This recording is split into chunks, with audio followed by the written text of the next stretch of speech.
we get a lot of newer artists that tune into our events. They work with our partners at Direct to Exec. What is the best way for an artist to impress an A&R? Consistency. Putting out good content, consistent content. Artists who really embodies music. I mean, a lot of people say that artists, when you go look at their track record, they only release maybe 4 songs a year, 5 songs a year. That's not going to work in today's market. You're not going to stand out only putting out 5 songs, you know what I'm saying, in one video.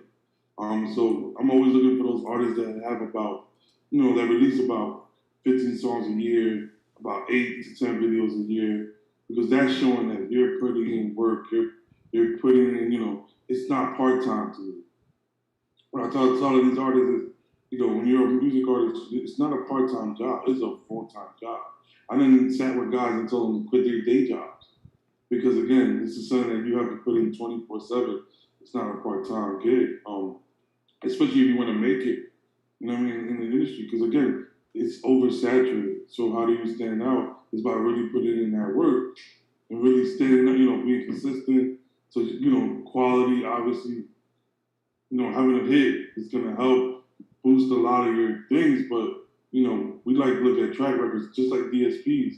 When they try to get a song, when guys go, I want to get playlisted, the DSPs look at your track record and see how many songs you're putting out per year. And if you're not putting out a certain amount, just to show that you're really working for it. So, I'm always looking for those guys that's really putting in that work. And you can tell. When you go on the YouTube page, the YouTube page will be full up with videos.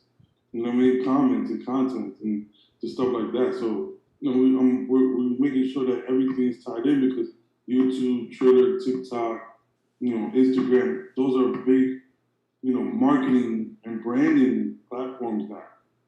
So if you're not even having those things then you're not really doing your job. You know what I mean? So it's a whole process. As an artist, I tell people it's not a one-man job. It's a team. So you got to start building your team out too as well. With management, PR, cameraman, guys that are gonna help you exceed to the next level. So there's a lot of things that we look into it as A&R as a factor, but the ones that are gonna stand out more are the guys that are consistently working and putting out content.